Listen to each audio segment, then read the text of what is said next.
BZ ગ્રુપના કૌભાંડી ભૂપેન્દ્રસિંહ ઝાલાની પોલીસે ધરપકડ તો કરી લીધી, પરંતુ અનેક રાજકારણીઓ અને ગુજરાતની જનતા એક સવાલ કરી રહી છે કે આ ભૂપેન્દ્રસિંહ ઝાલા પર કડકમાં કડક કાર્યવાહી ક્યારે કરવામાં આવશે।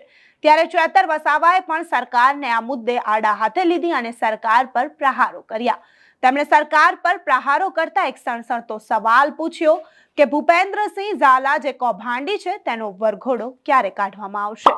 નમસ્કાર, હું અમરીન અને તમે જોઈ રહ્યા છો નિર્ભય ન્યૂઝ।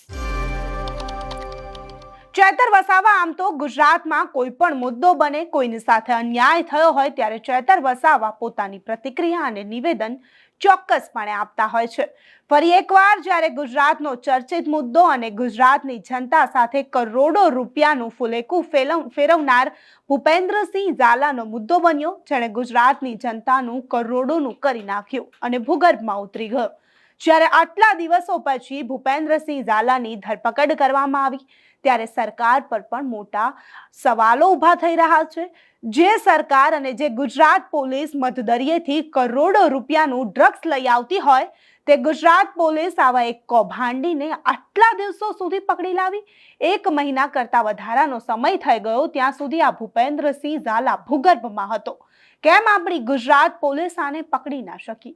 ત્યારે અનેક મોટા સવાલો પણ થઈ રહ્યા છે અને આ સવાલો એટલા માટે કારણ કે ભૂપેન્દ્રસિંહ ઝાલાની ઓળખાણ ભારતીય જનતા પાર્ટીના નેતાઓ સાથે સારી એવી હતી।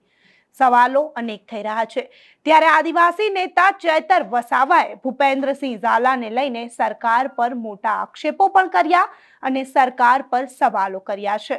પહેલા તો ચેતર વસાવાને સાંભળી લઈએ કે ભૂપેન્દ્રસિંહ ઝાલાને લઈને સરકાર પર આક્ષેપો અને સવાલો કરતા તેમણે શું કહ્યું।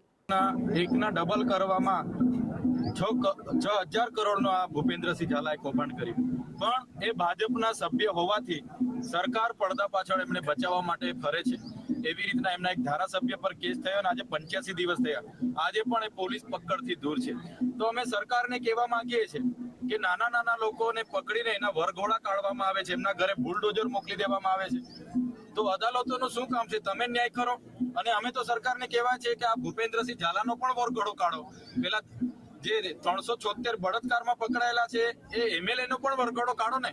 તો સરકાર એ police, CBI, ED, income tax અને એમના વહીવટી તંત્ર દ્વારા આખા ગુજરાતમાં રાજ ચલાવી રહી છે, ભયનો માહોલ છે।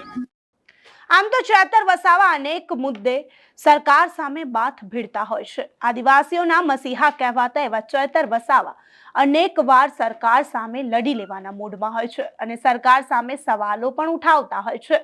ત્યારે બીઝેડ ગ્રુપનો જે આ વિવાદ છે તે સમગ્ર ગુજરાતની જનતા ઉઠાવી રહી છે અને સરકાર પર સમગ્ર ગુજરાતની જનતા સવાલો ઉઠાવતા પૂછી રહી છે કે આ કૌભાંડીનું વરઘોડો ગુજરાત પોલીસ ક્યારે કાઢી રહી છે? કારણ કે ભારતીય જનતા પાર્ટી સાથેના જે ફોટાઓ છે તે આ ગુજરાતની જનતાએ જોયા છે। આ ગુજરાતની જનતા ચોક્કસપણે મનમાં કંઈક ને કંઈક રાખશે કે ભારતીય જનતા પાર્ટી સાથે આ મહાઠગ કૌભાંડી ભૂપેન્દ્રસિંહ ઝાલાની ઓળખાણ અને વગ હતી, એટલા માટે શું આનો વરઘોડો નથી કાઢવામાં આવ્યો? શું એટલા માટે આટલા દિવસો સુધી આ ગુજરાત પોલીસ આ ભૂપેન્દ્રસિંહ ઝાલાને પકડી ના શકી? શું ભૂપેન્દ્રસિંહ ઝાલાના માથે ભારતીય જનતા પાર્ટીના આકાઓનો હાથ હતો? ગુજરાતની જનતાને આ બધા સવાલો થઈ રહ્યા છે। ખરેખર આ ગુજરાતની જનતા અત્યારે અસમંજસમાં છે કે વિશ્વાસ કરવો તો કોના ઉપર કરવો? ત્યારે ચેતર વસાવાએ સરકારને સણસણતા સવાલો કર્યા છે અને જોવાનું રહેશે કે શું ખરેખર આ ગુજરાત પોલીસ ચેતર વસાવાના આ સવાલો પર પોતાનું ધ્યાન દોરે છે કે નહીં। ચેતર વસાવાએ જે ગુજરાત પોલીસ અને સરકારને કહ્યું છે કે બીઝેડ ગ્રુપના કૌભાંડી ભૂપેન્દ્રસિંહ ઝાલાનો વરઘોડો કાઢવામાં આવે, ત્યારે ચેતર વસાવાની આ વાત પર સરકાર કેટલું ધ્યાન દોરે છે તે જોવાનું રહેશે।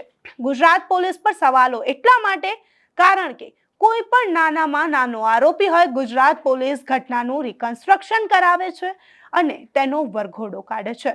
તાજેતરની જ જો અમરેલીની વાત કરવામાં આવે, અમરેલી ઘટનાની, તેમાં તો આ ગુજરાત પોલીસે હદ કરી નાખી, એક મહિલાનો પણ સરઘસ કાઢી નાખ્યો।